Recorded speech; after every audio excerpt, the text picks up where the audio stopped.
Welcome to Local SEO in 10. This is your go-to podcast for answers about how you can grow your local business online, easily and quickly. Brought to you by local SEO experts, Magnified Media in Walnut Creek, California. In each 10-minute episode, our digital marketing expert, Adam Duran, answers your questions on how you can get more leads for your business fast. Remember, if you're not taking care of this part of your business right now, you can bet your competitors are. And now, here's our host with the questions, Jamie Duran, and our expert with the answers, Adam Duran. Hello, Adam. Hey, Jamie. How is everything going in the land of local search engine optimization? Hey. In less than 10 minutes. It's going great.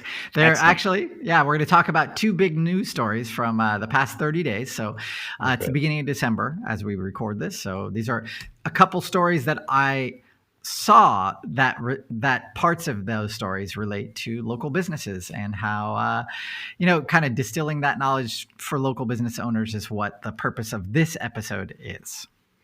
Good, and it keeps them up to date on what's happening so they can apply it to their business.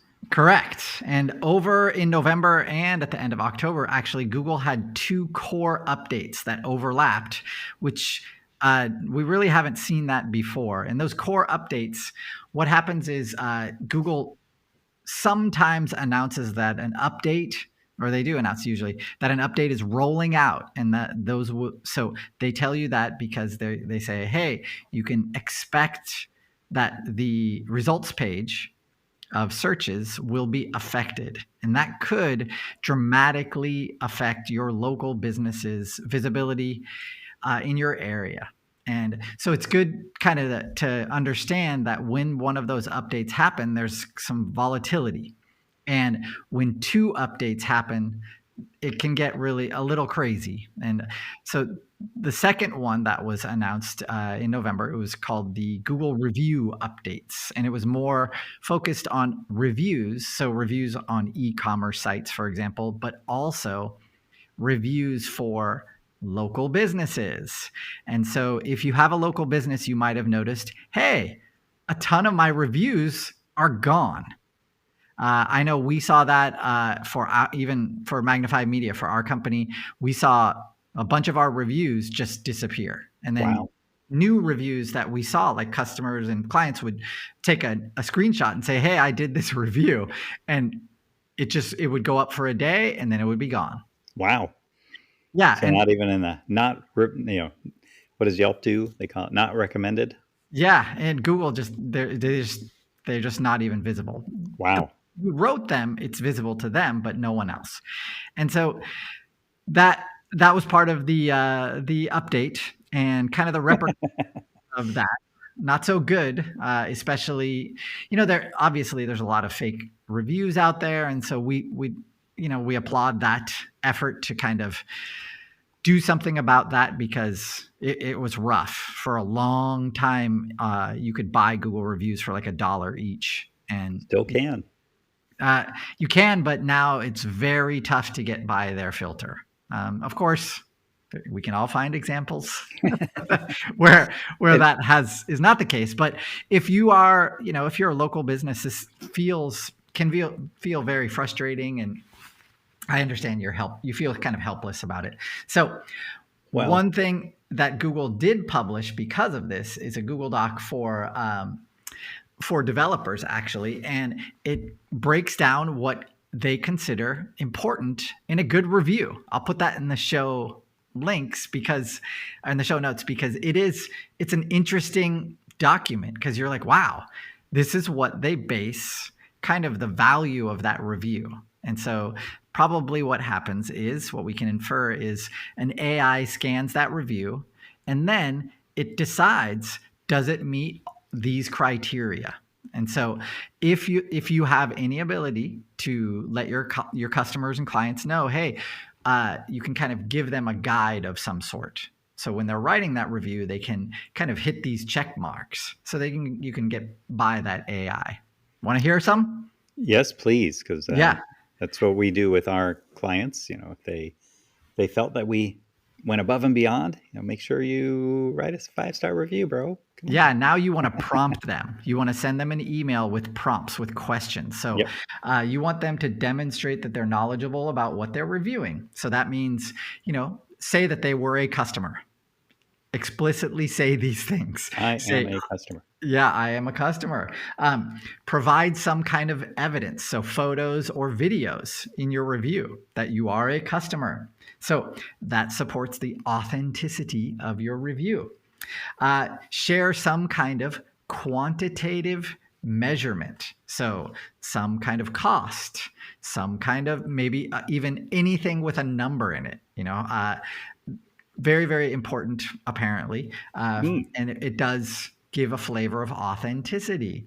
Explain what the service was that you received and how other services or other similar services compare. So if I went to my first caterer, and then I talk about my new caterer, the differences between them. So that's a very good one to address in that review. Focus on the most important decision-making factors. Why did you choose this business? Why did you choose this service at this business? What motivated you to do so? So why you needed that service, and then the outcome of receiving that service. So those are really important to include. Apparently, okay, so these are all from Google. Also, include why, or finally, you want to include why you think that business is worthy of whatever that review is, whatever that 5 stars. Why? Don't just say, hey, 5 stars, good bro, but say why that, finally wrap it up with why that business deserves 5 stars. Understood. A couple questions. Yes, I'm not Google. Preface my answer. Thank you. Go ahead. Why? No. So whenever you search for something in Google, you'll see Bob's Auto Repair, 4 reviews.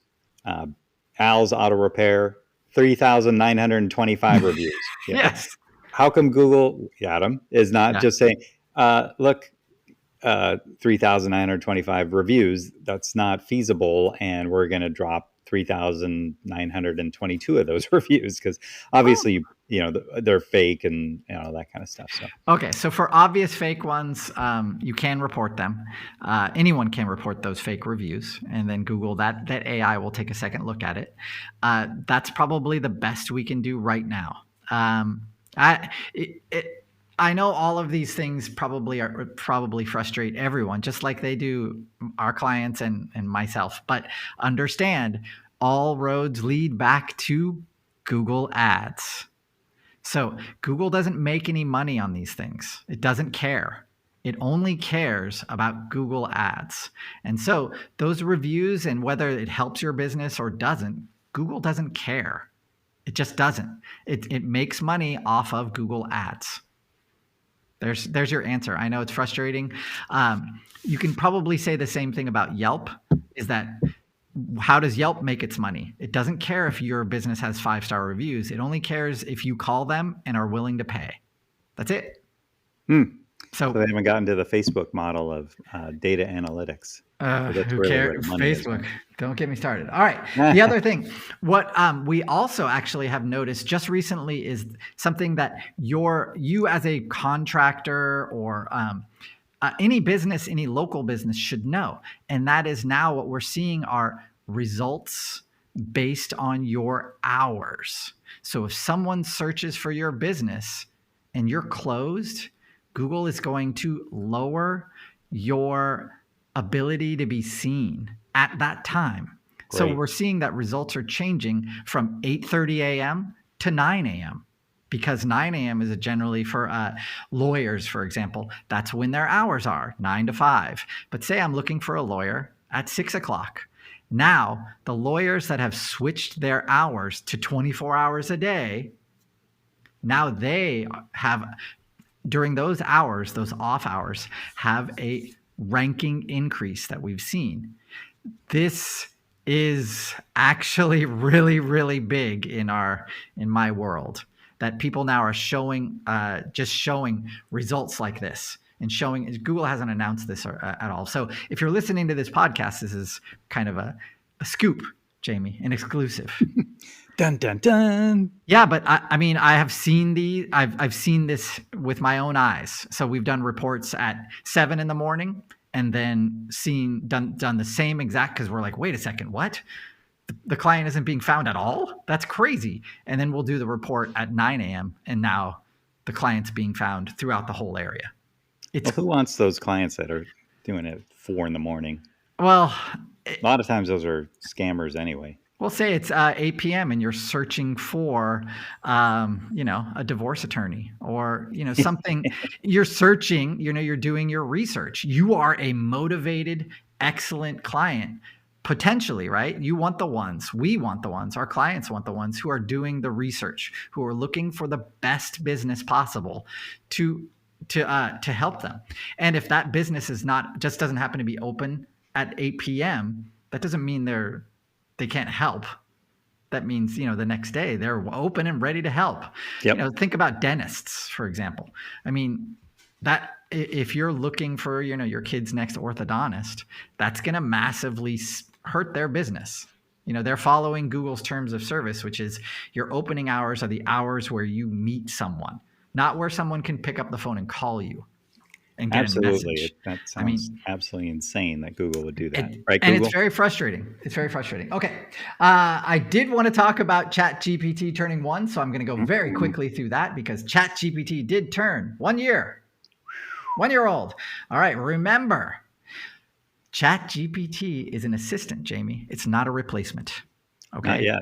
So, you want to make sure that sometimes, just like with the autopilot on your car or, on an airplane or something, it can go off course. And so you want to make sure that there's a human there who's like, hey, wait a second, that doesn't make sense.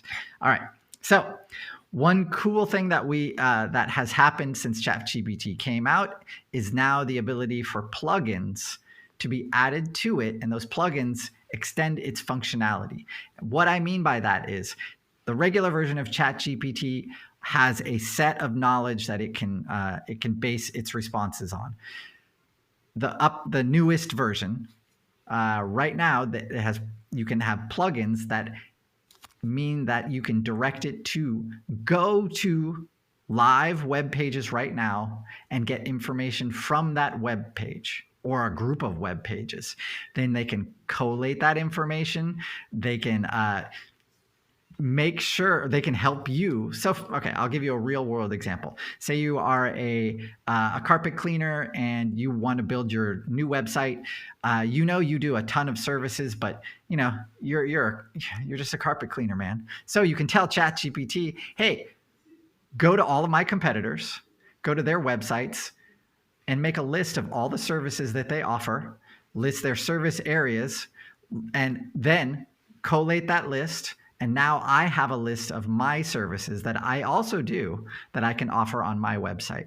So now I have taken all of the best competitors in my area and now brought all of that information into one document, one web page that now I can offer those services. So and you can then instruct ChatGPT to just now take out those businesses. Can't do that. But send a Terminator.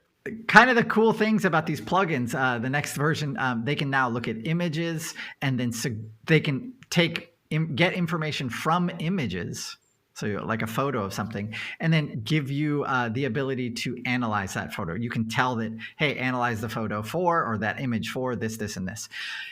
For local business owners, don't sleep on this ChatGPT stuff, man. It is, it's very, very, very powerful. And for what we do, just that one instance that I gave you, you can extend that to a ton of different content creation ideas for your site. All of those things can help your local ranking and your business grow. So check it out, man. It's pretty overwhelming of what it can do. So it's really difficult to say what I want it to use it for that would actually be useful. So as we learn about it, you said it's 1 year old. So as we're gaining more knowledge about it, I think it's going to be really important for businesses, but how do we implement it on a regular basis is going to be the kind of the challenge or key. We did a podcast on a couple months back on ChatGPT and how to use it for local dominance. So, and actually, even since then, we'll probably have to do another episode like that in January, I'm thinking, because Jamie's right. It's changing all the time and it's increasing in its abilities. So, really important for us to stay on top of it. I know we do, and so for our listeners, this is a great, cool thing that they can go back and listen to that first episode on local dominance. Well, and when can we start looking forward to ChatGPT in less than 10 minutes? Next time. All right, Jamie, that's it. That's all I got. Okay. Well, thanks, Adam. We really appreciate it. And thanks for keeping us up to date in the world of local SEO and how it affects our businesses. If you own a business, that's great. Great job. You're going to have a lot of challenges coming up in 2024, as we all have. But at the same time, lots and lots of opportunities to evolve and make use of these tools that are out there. And so chances are you're not the only business owner that you know. So kindly share this podcast out with them, with the other business owners. Make sure to give us 5 stars wherever you're listening to this. And then if you have a question, like Adam mentioned, you can go to magnifiedmedia.net, click on the podcast button, and then enter ChatGPT, and then that will direct you to the podcasts that Adam is talking about. And then from there, listen to those podcasts and share those out. Repeat, rinse, and repeat, rinse, and repeat. So, and then you'll become an expert just like Adam, because he's sharing out his knowledge with us every week, and we really appreciate it. Thank you, Adam. We'll talk to you next week. That's all for now. Thanks for listening to this episode of Local SEO in 10 with Google local marketing expert Adam Duran. Join us each week for answers to your questions on how to best harness the power of the internet to grow your business. Speaking of questions, got some? Message us through our Facebook page, Local SEO in 10, and we'll be sure to give you your answer on an upcoming episode. This episode of Local SEO in 10 is brought to you by Magnified Media, the leading online marketing agency in Northern California, who invite you to grow your business by magnifying your online visibility and credibility. Visit them on the web at www.magnifiedmedia.com. Magnify your business, magnify your profits.